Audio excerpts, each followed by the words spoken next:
you. Good afternoon, ladies and gentlemen, and thank you for joining us today. And first of all, on behalf of my panelists here, I would like to extend, a very deep appreciation, because for all of you who stay through, you are not going to miss this important session.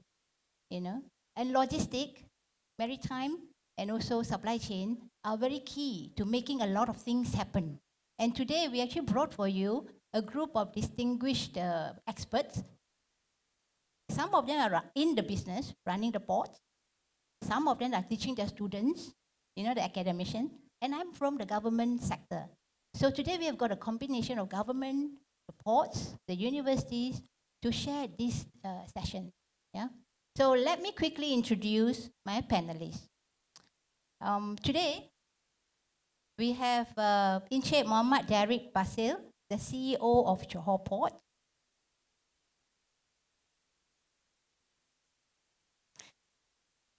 Mr. Derick joined Johor Port Berhad as CEO on 15 June 2020.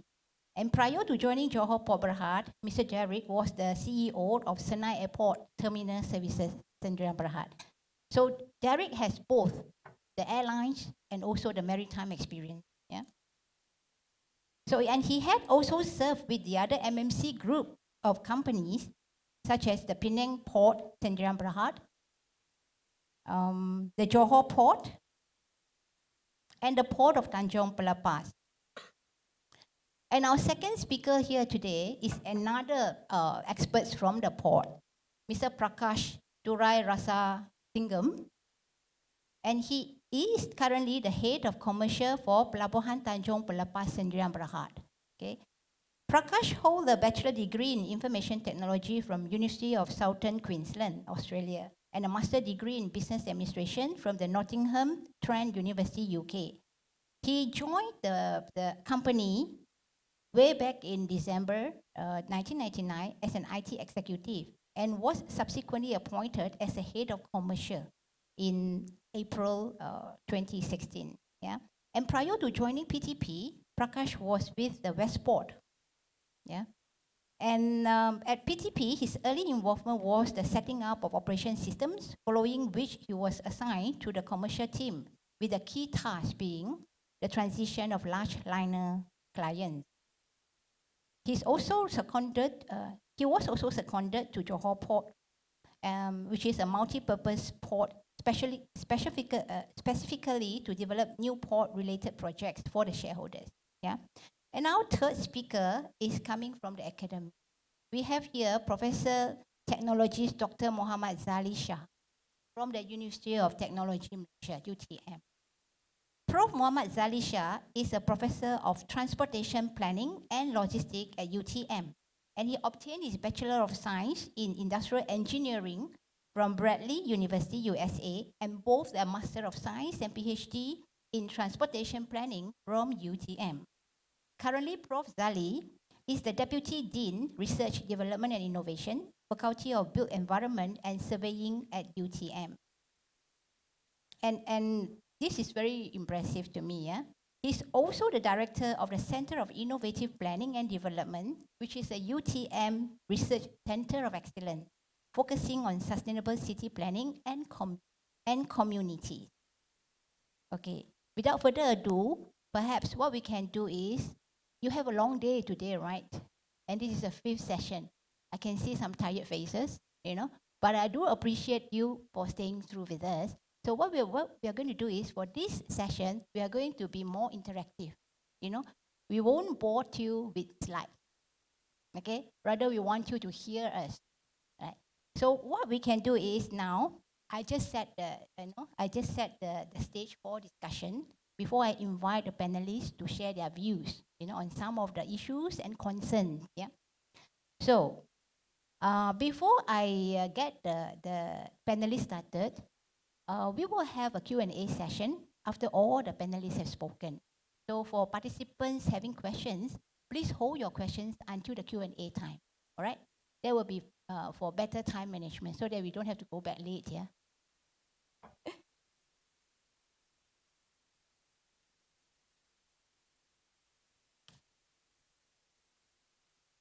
So let me set the stage for discussion. So all of us know that maritime connectivity and logistics are key to successful global trade. And Johor has several good ports. And these leading ports, including Port of Tanjung Pelepas, the Johor ports, they are, they are ports, they are major logistic hubs that connect Malaysia with some of our major trading partners, ASEAN countries, the China and the rest of the world. So Johor actually is attracting a lot of investment. For last year, Johor topped the list of recipients when it comes to investment. Last year itself, Johor attracted, I think, more than 70 billion of investment in Malaysia. That's the top state. Yeah. And when we have a lot of investments coming to Johor, there is a need for delivery. Okay? And logistic is something like an enabler that connects the dot. So if you have very efficient logistic, good maritime and connectivity, you will be able to increase the competitiveness, make the flow of goods and services better. Yeah. Hence the importance of having good ports and logistic services. Yeah. So having said that, we also foresee that there will be challenges because the world is moving so fast. Technology advances. So are our ports, aligning themselves with the trend of these technological developments worldwide? Are we efficient enough to serve our clients here and globally? What else can we do, to improve our competitiveness? So what I'll do is I'll pass the mic to our first speaker, which is Encik Muhammad Derick Basir from the Johor Port to share with us what are the opportunities and the challenges. Maybe we can start with challenges first. Look at the bad things first, then look at the good things. Then later, after Mr. Derick has spoken, we will get Prakash to talk about the same issue before we get Professor to share his view. Yeah. So Derick, the floor is yours. Thank you, Ms. Lim. Thank you, Ms. Lim. Thank you to the organizers for inviting me today to share my thoughts. I think, Ms. Lim, you have set the stage right, but I would like to elaborate a little bit further. Because I think just now you mentioned, the importance of logistics, maritime, and supply chain, and is the enabler to economic, and it makes things happen. I concur with you. In fact, I'll just like to elaborate a little bit about, because this morning, right, the two sessions this morning, we were talking about the new growth areas for Johor. How do we attract new investments, and so on and so forth. But before we even go into that, I would like to share here that how the ports and the maritime industry and the supply chain fits into all this. As I have always said, that you won't have any economic activities without this supply chain, without the ports and without the airports. You need to have the airports, the ports, and the supply chain place first before you can actually see some economic growth or economic activities. Let me take, for example, those days, when Johorians wanted to export their goods, they had to send it out through the ports of Singapore because we didn't have any ports here. So we started the first port in Johor in 1973. I think that was the groundbreaking. That was Pasir Gudang Port, Johor Port. When the port was ready, that is when they started the Pasir Gudang Industrial Estate. Right? So you see the port coming first, and then the economic activities. Today, Pasir Gudang Industrial Estate is the largest industrial estate in Johor, if not in Malaysia. Right? It has attracted about 150 billion ringgit worth of investments. That is on the east side of the coast. And then on the west side of the coast, you have got PTP. PTP is the same story. It was, those days, Gelang Patah used to be a fishing village, right? You don't have anything there, right? And then they started PTP in 2000, right? And then after that, you see Iskandar Malaysia being launched in 2006, and, that side of the state, developing all the economic activities. So that is how important the ports, airports, the supply chain is important for to connect the dots, as you said, for these economic activities. So having said that, what are the key factors to make all this successful, So I can name a few. One of it is infrastructure. I think infrastructure is very, very important. And I think in the state of Johor, we are blessed because we have got rather good infrastructure. All right. But infrastructure is not cheap, Infrastructure is expensive. The government puts in the infrastructure, the roads and whatnot, and private sector like us, we build the ports, right? The ports need cranes. One crane is 30, one crane costs about 30 million ringgit Malaysia, Depends whether you get the cranes from China or from Europe, right? These are very big investments. The point that I'm trying to make here is that when it comes to investments in infrastructure, it has got to go into tandem. When we talk about investments, right, we talk about, like, for example, of course, you develop the ports, you develop the roads, you also have got to develop all the ancillary infrastructure, like warehouses and whatnot, for the supply chain. But these are not cheap investments, One cannot do without the other. So you have got to invest, develop in tandem with the rest. So I cannot develop the ports, but the government doesn't develop the roads, right? It will not work. So I think in that sense, it is quite a challenge, because to get everybody be on the same page and to develop together, to create a successful economic corridor. That's one. Number two, we talk about sustainability, environment, sustainability. This is the in thing now. It is not a nice to have thing anymore today. It's a must have, right? People will not want to invest in your place if you are not looking into all these initiatives, right? So I think that's also another area that, well, as far as the ports, I can speak for the ports and the logistics. As far as the ports and logistics are concerned, I think this is one emphasis area that you have got to actually not slowly adapt, but quickly adapt to it. You got to, quickly get into it. Can't go on thinking anymore. You have to actually go into it, because if not, you will not be relevant anymore, right? Having a port without the shipping lines is not enough. You need the shipping lines to transport the goods. But shipping lines today are looking into this. So ports have got to develop accordingly. They're looking at, decarbonization, low efficient fuel and all that, So we have got to prepare ourselves, right? And probably the third one that I can actually single out is digitalization, digitalization is really, really picking up now. I think everybody is into all this automation, AI and blockchain and whatnot, right? Of course, you have all these things to make the supply chain more efficient, more transparent and whatnot. But, with the advancement of IT and digitalization and whatnot, also comes cybersecurity threat, So, one attack can really collapse the whole supply chain. And I think that is also one more area that we actually have got to focus on to protect ourselves. So I think these are some of the areas which is important in order to make Johor a very good investment destination. Okay, you done with that? What about the opportunities part of it? You've named us a lot of challenges. No, in terms of opportunity, I believe Johor, even is good strategic location. I'm a Johorian. I'm very proud of this Johor origin identity. Yeah?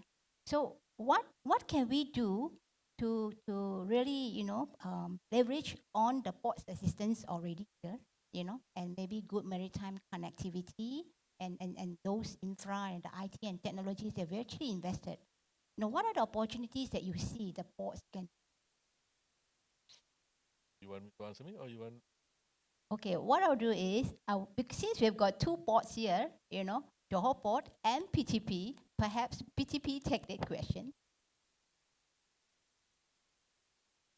But if you want to add on to some of the challenges that Mr. Basir had actually missed out, by all means, yeah.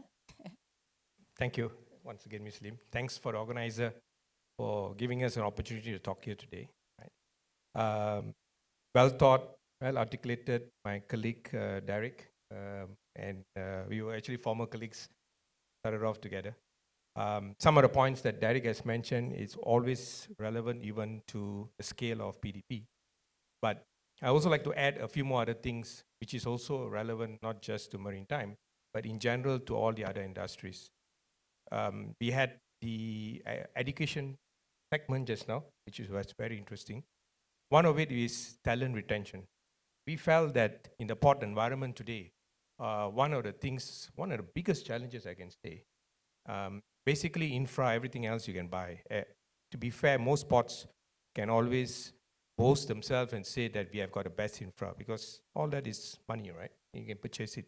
But when it comes to retaining and getting talent, that's a big challenge. And rightly said, Ms. Lim, that you're very proud of Johor, but it's also other setbacks of it. It's of course cross the border, which individuals will get an increment every single day, as you can see that.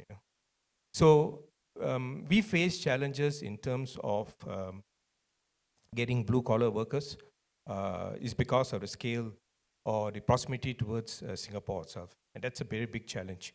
And I will just tell you as we go along, because I'm not going to go in sequence, where we need to actually create buffers in the organization, maybe 10 or 20% buffer, just to cover this huge possibility of losing individuals to Singapore, right? So there's always a challenge. Of course, there's opportunity for them, but we have to actually think out of the box how to retain these individuals and also those who are into very skillful jobs. Engineering equipments are very skillful jobs, highly acquired by global, not just by Singapore, by global. So we have to sit and think how to go about solving this. That's quite a big challenge. The second challenge is also visibility. Ladies and gentlemen, all of you all here, when you order something online, you would like to have visibility, right? You never heard of this word 5 years, probably doing pre-COVID, no, post-COVID is common. So we all are entangled into areas like blockchain and everything else and so on.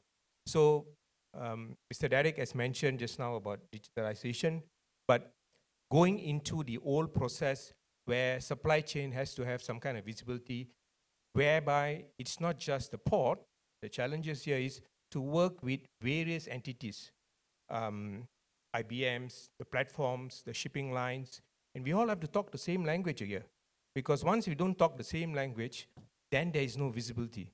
So there is a lot of blockchains that we are actually getting involved in Johor, not just PDP, be fair, also Johor Port and Port Klang and all, where we have to get into this so that we have the same supply chain visibility globally, and it has to be recognized itself.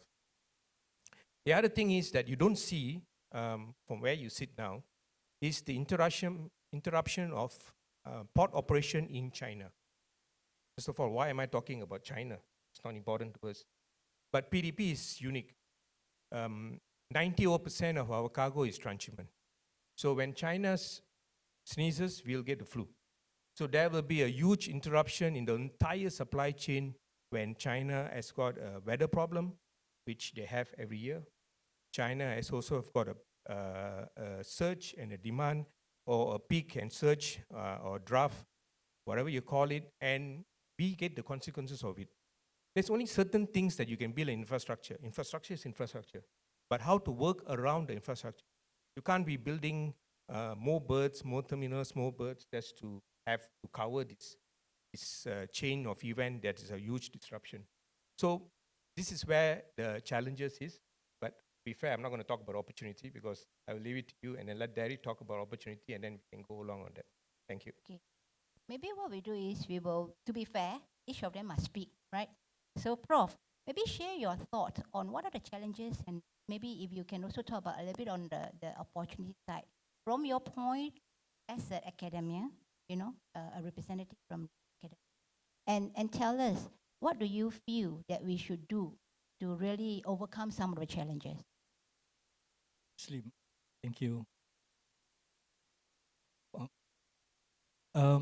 Every time I was asked to speak, I was frequently asked what my opinion on challenges and issues. And to me, that means that we are not number one yet. Because we are still facing challenges, issues. If not, people will be coming to us learning how we do things. Why I say that we are not number one yet?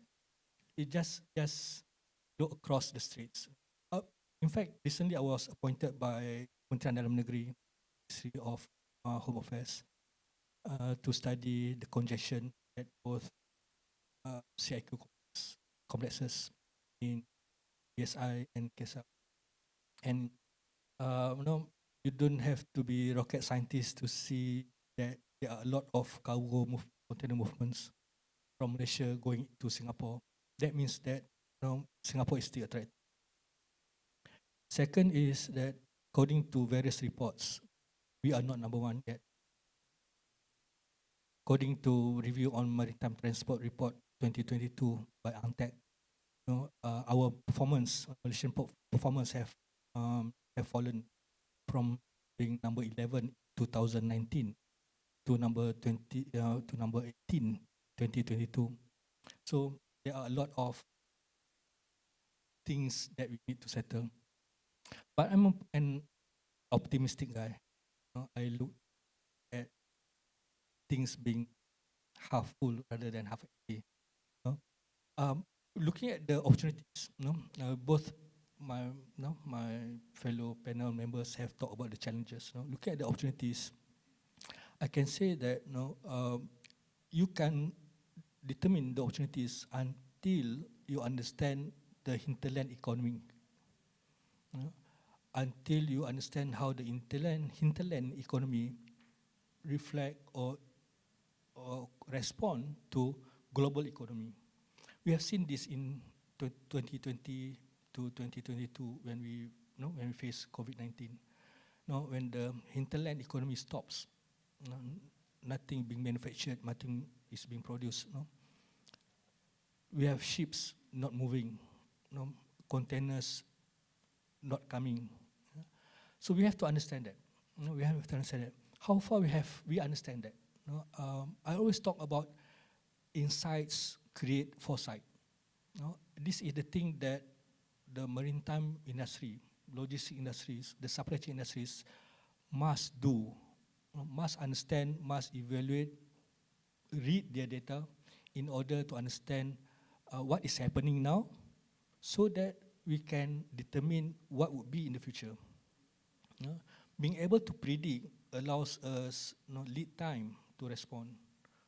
So these are the things that I think is not done correctly yet. We have intelligent transportation system blueprint 2019 to 2023. It ends this year. A lot of things relating to maritime transportation in terms of digitalization, in terms of integration has not been implemented and executed yet. So I think there's a lot. These are the opportunities. So you need to understand how the economy interplay, our local economy interplay with the global economy, as well as look at data, so that we can have foresight what is going to happen in the future and get ready for that. So those are some of the my initial response to you on what would be some of the opportunities that are present in our industry. Thank you. So perhaps what we can do is also to tap on what happened during the COVID years, yeah? Because during that time, we really have a lot of trouble getting the supply chain. A lot of productions was actually badly affected, because borders were closed then. Ships were not coming to our borders, our water. Ports are closed, Even if they are falling under essential services, you still have a lot of problems and issues during that time. So having learned from all those experiences, I just want to, tap the brain of our port operators here. What do you think, we can learn from that experience? Moving forward, that is a very bitter experience for all of us. how could we learn from that experience and move forward with a more efficiency and increase our productivity and things like that? Because we will never know when this thing can hit us again, right? Maybe this time I'll start with Prakash first.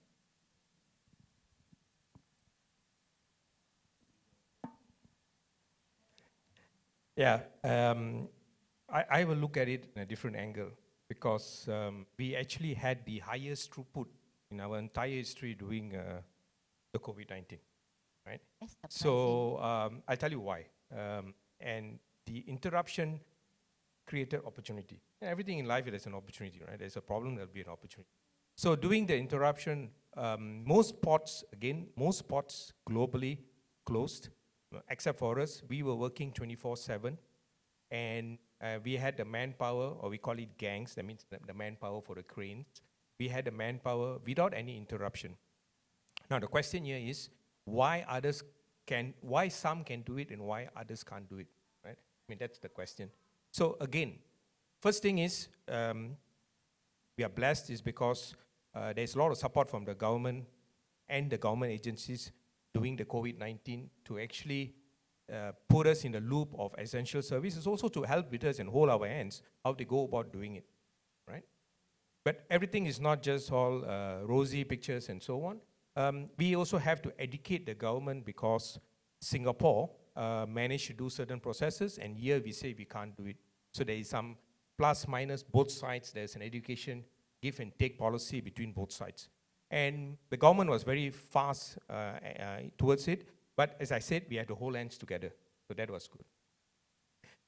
One of the things that, so first thing you have to learn here is you have to be very agile during the scenario, and you have to work closely with the government, and both sides have to actually educate each other. How does it been done globally? Why is globally? Is because one should understand ports are actually global business. Okay? And globalization never stops, yeah? The clock will stop, but globalization will never stop, yeah? So you have to go on doing it. So agile is one, right, or agility. The second part of it here is the nature of the manpower. Most ports, especially back in China and so on, all of these ports, they get manpower from, say, 300, 400 kilometers away from the port. So traveling was a problem and so on. Again, location and everything else, we are blessed because the vicinity of our employees were only 70 kilometers, 60 to 70 kilometers. So getting these people in a very short span of time to come in, because it's a search in business, right? There is a best possibility that we actually work both sides, right? So that's the second learning out of the whole thing. And of course, the third learning, and I think every one of us in this room also forgot about it, is the customer. Because without a customer, it means nothing, right? So the customer actually will advise us and tell us in a very scheduling time when and what is going to happen.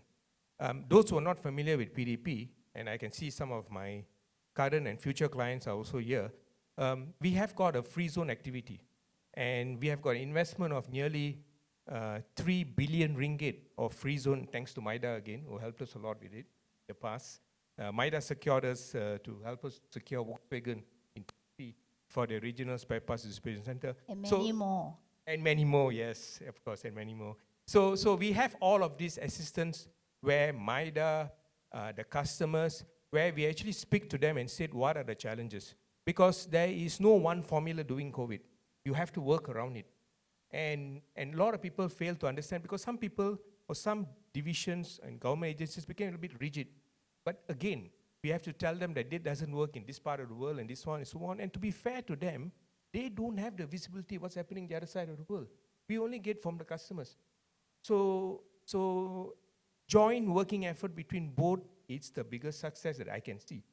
And for those who don't know, we even did the vaccination center. We took the effort to do the vaccination center for the I call it the Iskandar area in PDP. So that's also a plus point, is because it doesn't show selfishness. We're actually helping also the community within it. So you can also do CSR during COVID, and a lot of people don't understand that. It's your corporate social responsibility, and you have to do it. Derick, anything to add? Yeah, today you're talking about the COVID and what happened in the years. Maybe I'll just share a little bit. the ports never close. Because ports considered as essential services, the ports were operating as normal lah. However, there was a lot of disruption to the port services.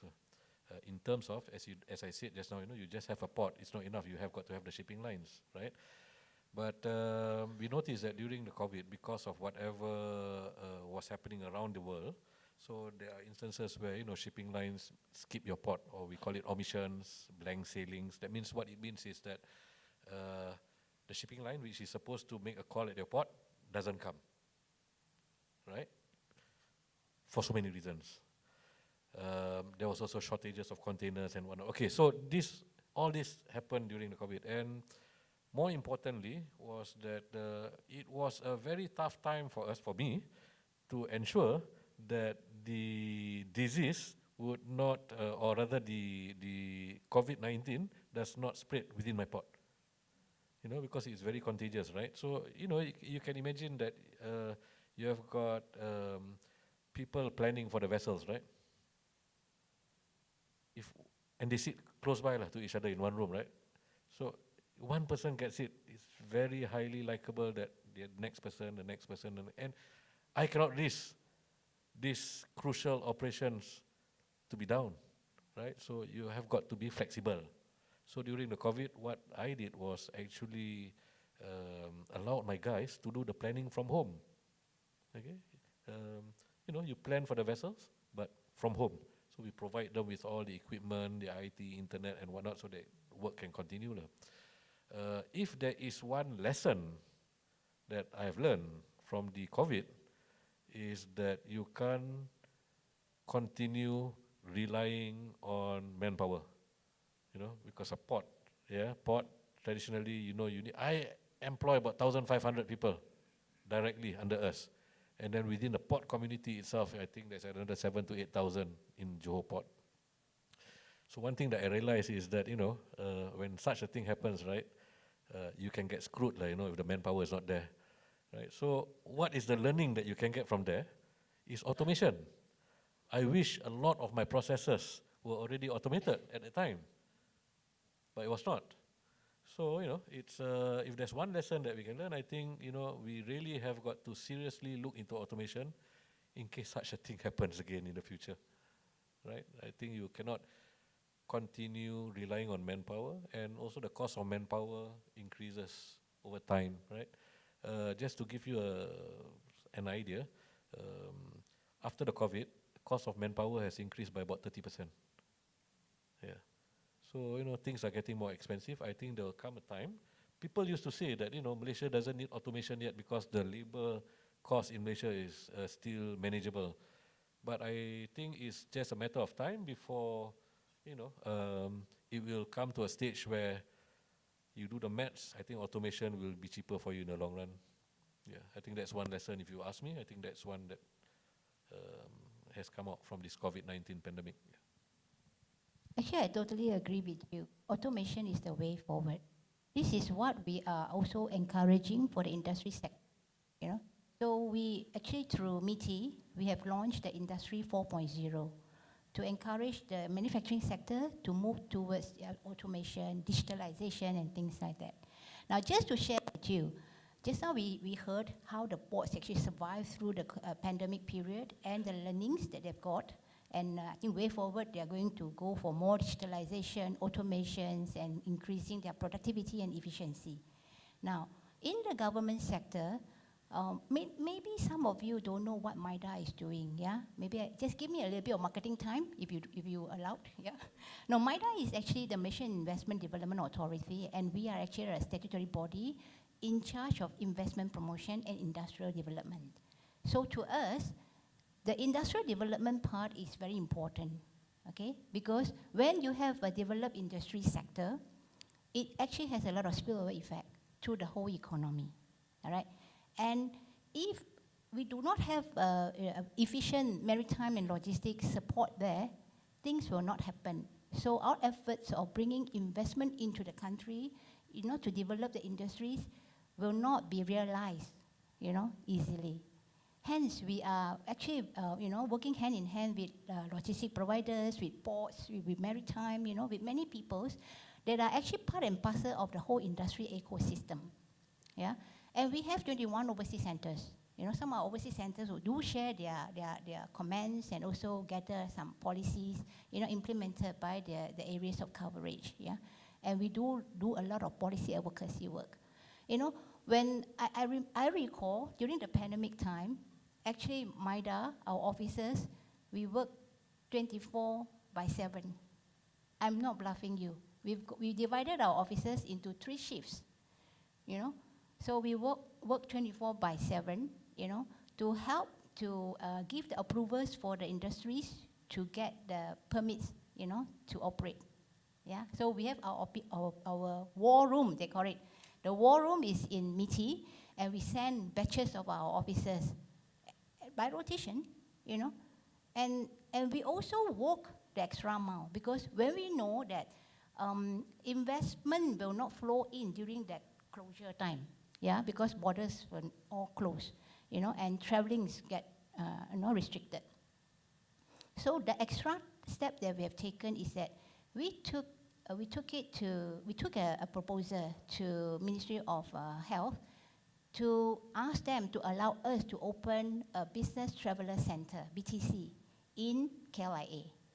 Remember that those days, all the countries restrict movement, and travelers can't come in. We also cannot go out. But there are businesses, they are already, negotiating, and before the pandemic hits, they are probably just about to close the deal. They're probably about to do their site selections, sign the SMP, or build a factory, or get the operations done, But when no extra efforts is put in to enable that to happen, that is where your investment will not come in, right? So what we did was we gotten the approval from Ministry of Health. Of course, they give us a lot of criteria, because safety is still very, top in the list of our priority. So we built the Business Traveller Center in gate 36 of KLIA, right? And we send our officers to man. We've got testing, when they come in, we do the screening and things like that. We work together with Mars to actually send their people, because there's very few flights, so the staff were out of job, So we engage them to become our liaison officer, follow through all those business travelers. So it is under a controlled movement kind of program. But by doing that, to our surprise, we thought that our investment performance will definitely be badly affected, because investors are not coming in and projects cannot take off on the ground and things like that.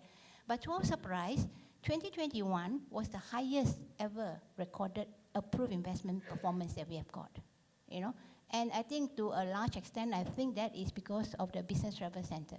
So why I relate this? Because whatever that happened is learning for us. Just now we heard from our 2 ports friends here that they've learned so much from the pandemic, because we do not know what kind of crisis can happen in the future, all right?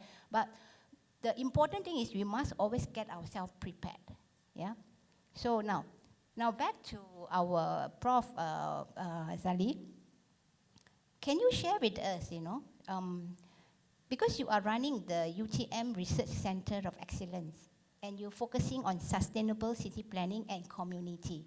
Now, is there any opportunities or any studies or any activities that is undertaken by your Center of Excellence on ports community in terms of sustainability, the planning part of it, and along this idea?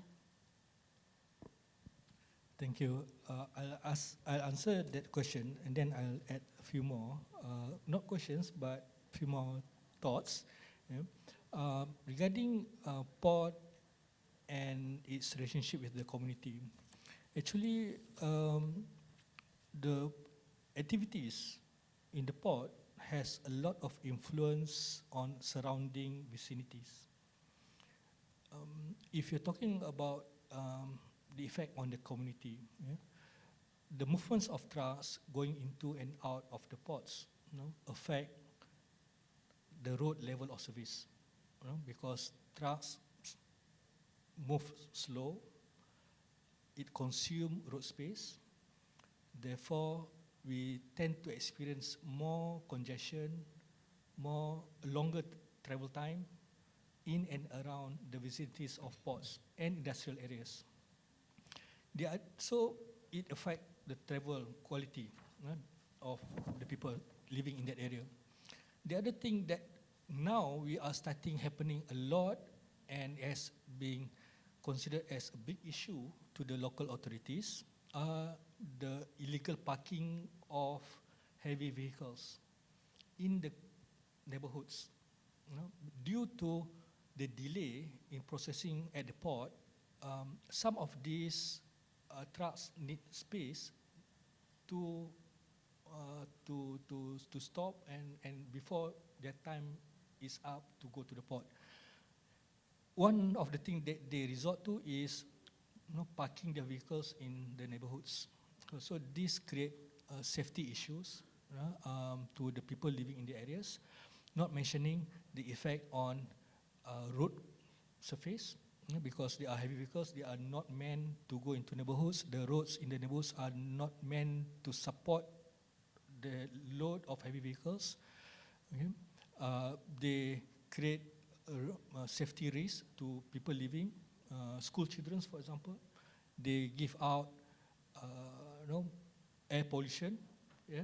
Some of these heavy vehicles are poorly maintained. Yeah? So they give out pollutions in the neighborhoods.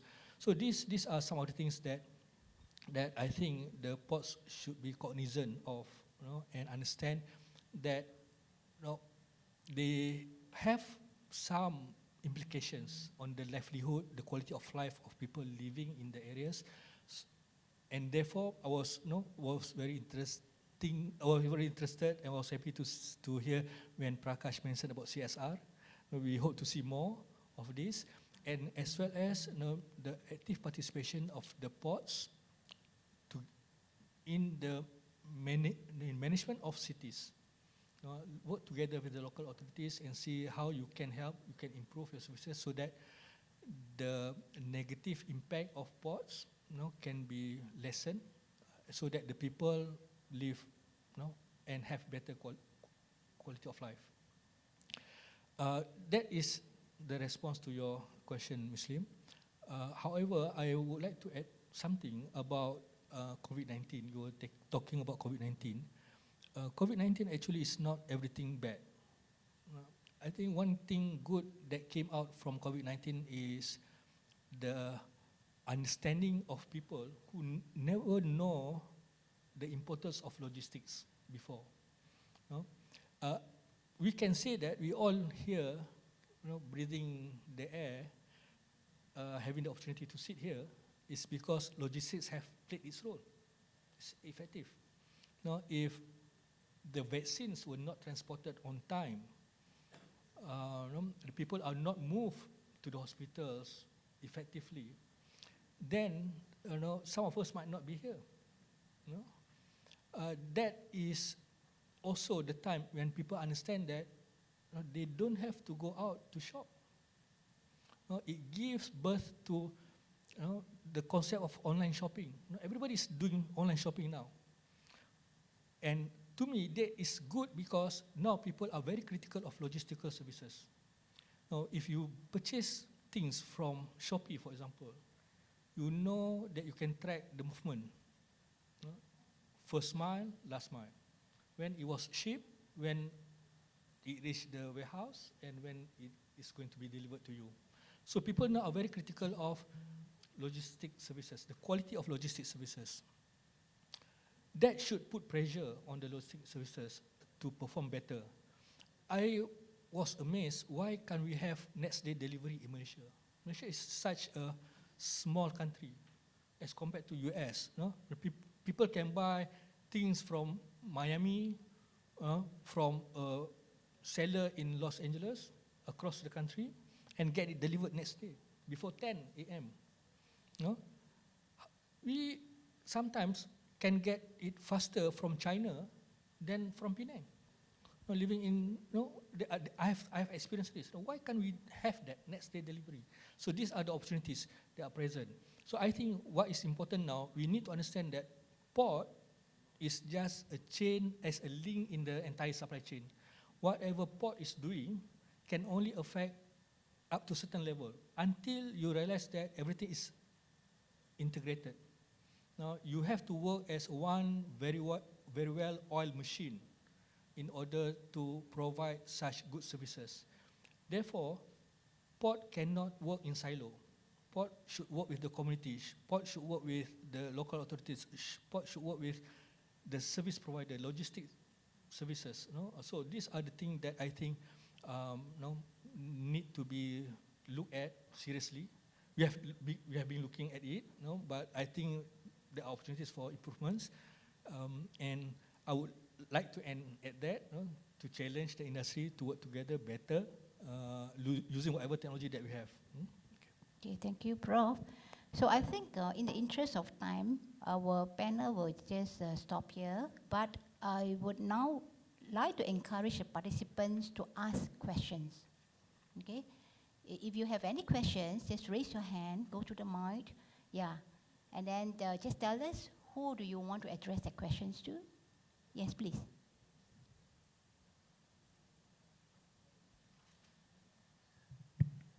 The question can be addressed to anyone in the panel.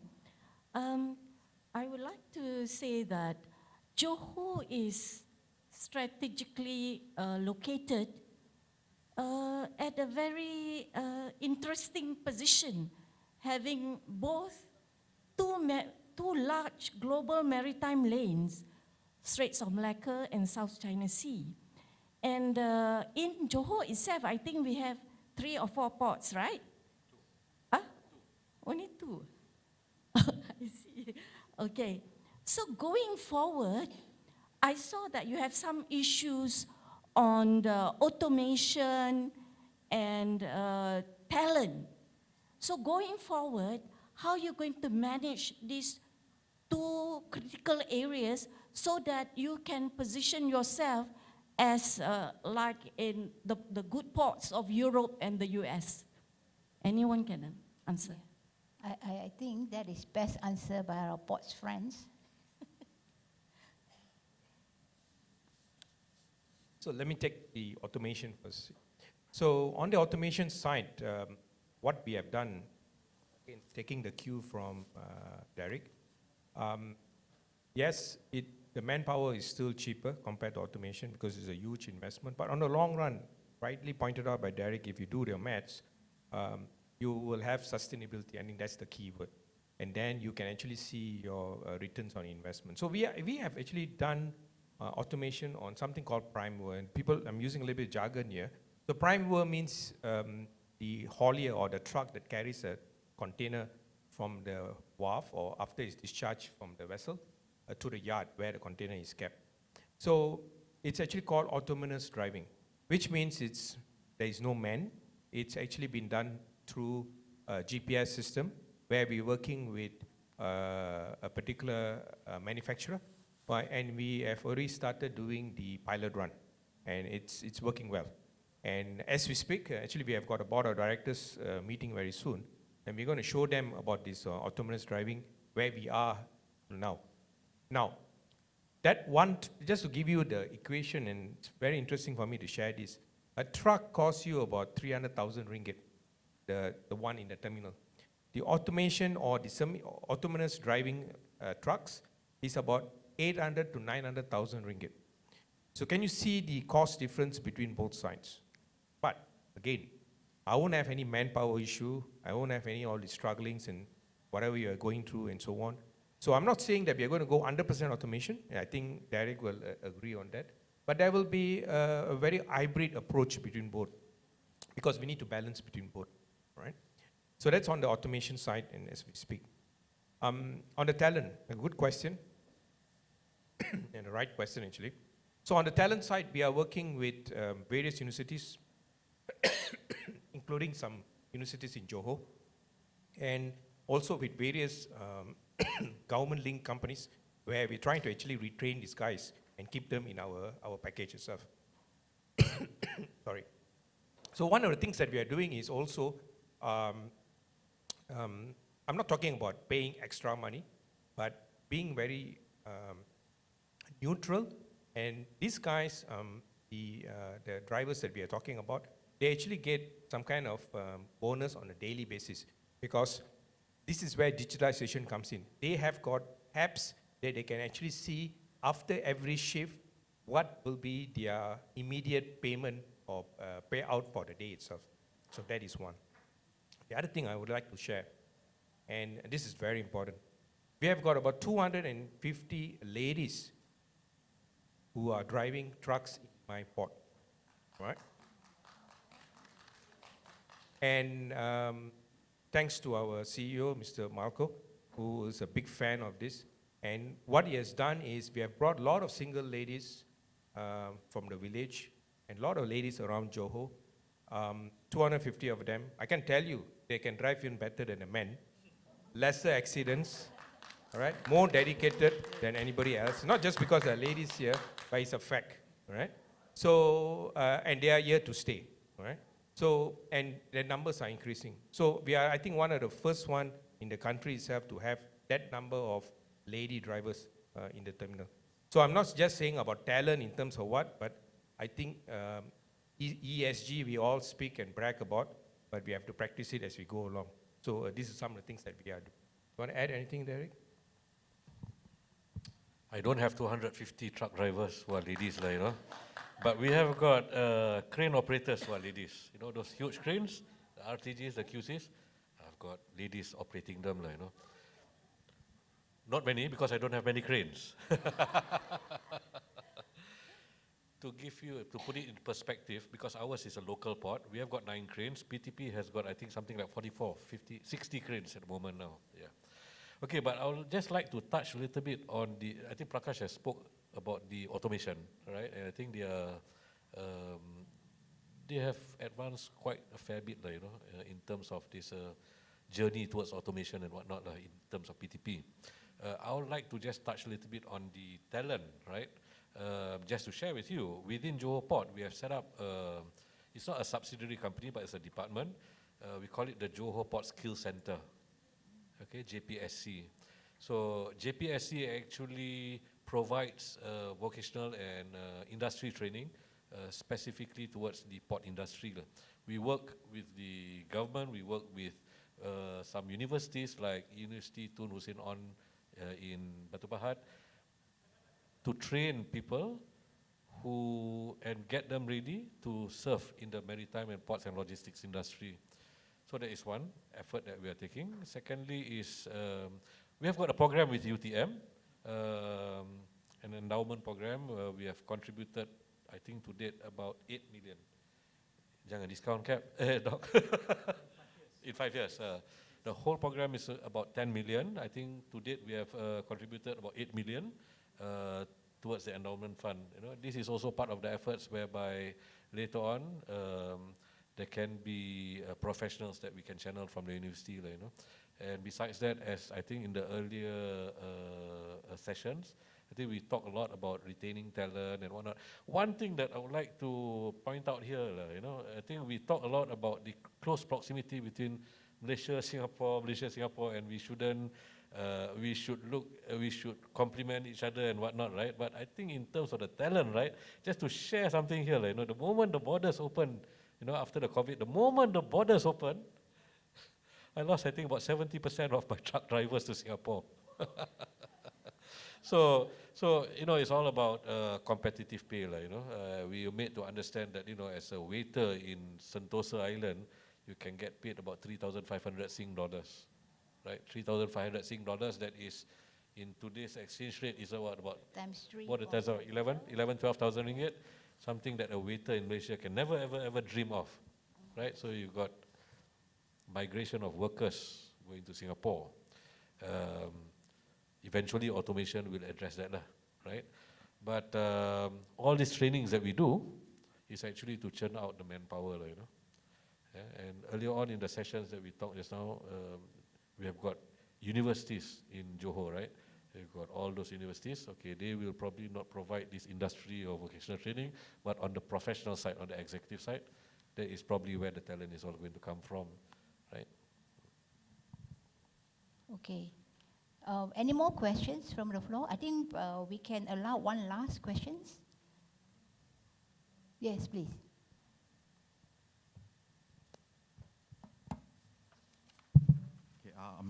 I'll do a quick one. Okay, in Malaysia, actually, we have so many state requests to have, develop their own port.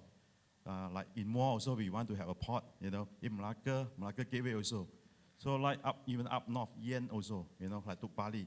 So what I'm trying to say that should we have a so-called regional, the best port, and then to avoid the allocation from the federal government. We are talking about from macro view of the national level, not so speak, from Johor point of view. You get what I mean? Because port is a huge investment infrastructure whereby you need allocation from the federal government. So my question is that should we have a so-called enhanced or better port efficiency-wise in northern, central, or southern or peninsula, which is good enough? That's, my concern. Money, you need to have allocation for all the ports eventually. Thank you. Maybe Prof can help to answer that. I think the government has recognized there are only going to be several big ports. The rest will be smaller, serving different purpose. For example, the port in Batu Pahat, the small port is more for barter trading between Malaysia and Indonesia. They bring in only certain types of commodity. I think the allocation from the federal government would be commensurating the roles that each port plays. Of course, for port that serve international traffic would get more investments, more development funds, because they will bring more money. They need to be efficient because they are the flag bearer of the country.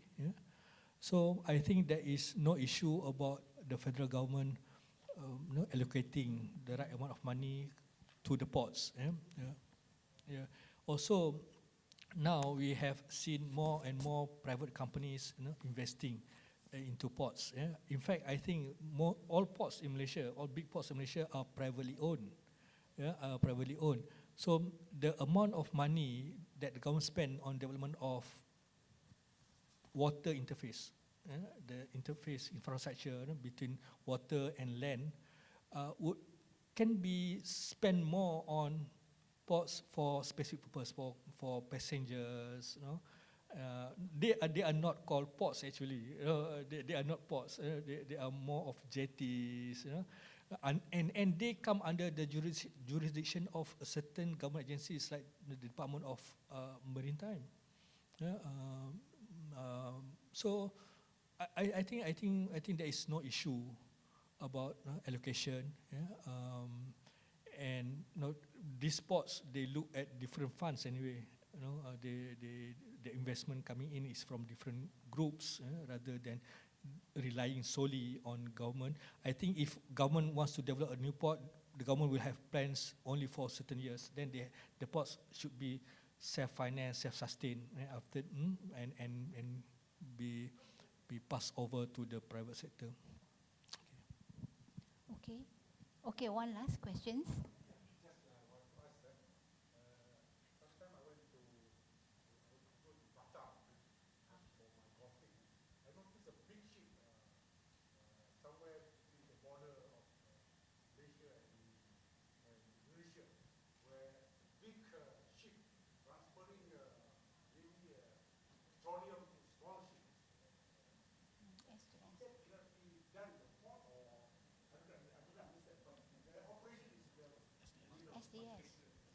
That is ship to ship. I think our expert can tell you that. I think we have some ports doing that already.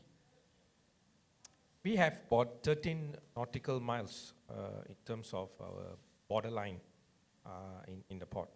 So a little bit of history. Is called it ship-to-ship transfer. It's called STS, right? Where there is a transfer of oil between both vessels, which means big vessel comes for argument's sake, it comes from, let's just say, from Shell, and then it's transferred to smaller vessels. All right. So there is an advantage of that, is because there is a significant savings compared to what you do on the land cubic meters kind of storage tanks that you see. Example, ATP Vitol, I'm sure you heard of it, so on in Pontian. So this is a business that has been around for some time. We are doing it since year 2004, 2005, and we have got nearly 8 to 10 operators within our waters who are actually doing this ship-to-ship transfer. And it's very, it's a business, it's very regulated, and we actually provide not just in terms of the waters, but we also provide pilots, tugs, and the more important thing is a system and safety and oil spill response and this kind of stuff and so on. So to answer your question, we are doing it. We are doing it for a long time in our parts of the waters. I believe my colleague Derick is also, to a certain extent, he was doing it in the past, probably is still doing it this side of the waters, but Derick can actually explain. I'm actually managing 2 ports, one in Malacca, Tanjung Bruas, and Johor port. We do it in the Malacca waters in Bruas, but not in Johor port anymore. Just to add a little bit more to what Prof was mentioning just now, the answer to that question just now, I think looking back at the histories of the ports, most of the ports started as government ports, but then they were privatized. But in the case of PTP, for example, and West Ports, it started as a greenfield, so it's totally 100% private investments. That's one. And number 2, I think there was a question just now about whether there are too many ports. I think the ports that we have in Malaysia now, basically, okay, we have got to understand that there are actually 2 types of ports. One is what they call a hinterland port, or import-export port, or a local port, inland port, not inland, yeah. And the other one is a transshipment port. So to give you an example, like PTP is a transshipment port. The goods that come through that port are not meant for the country. It's just landing a transit point. And then you have got the local port or hinterland port like Johor port. This port, like my port, we cater for the import-export needs of the locality. Meaning, if somebody from, let's say, Negeri Sembilan wants to export out something, it doesn't make sense for him to export it out through Johor port. The logistics cost is going to be too expensive. So that is why you have got one in the north, which is Penang port, catering for the northern region and the southern Thailand cargo. Then you have got North Port in the middle, which is actually the national load center, and then you have got Johor port in the south, which actually caters for the southern region. Okay, so in that sense, I think there's not much duplication. Each port will serve its respective areas. Yeah. I hope that answers the question. Thank you. Okay, I think in the interest of time, we have to end our session today. Well, I do hope that we have learned much from our, knowledgeable speakers. So hopefully we can get, we can use all those knowledge and insight that we have obtained today in all, in all our work and, when doing our responsibilities and things like that, put it into our practice. Yeah. So with that, can we put our hands together to thank the panelists again?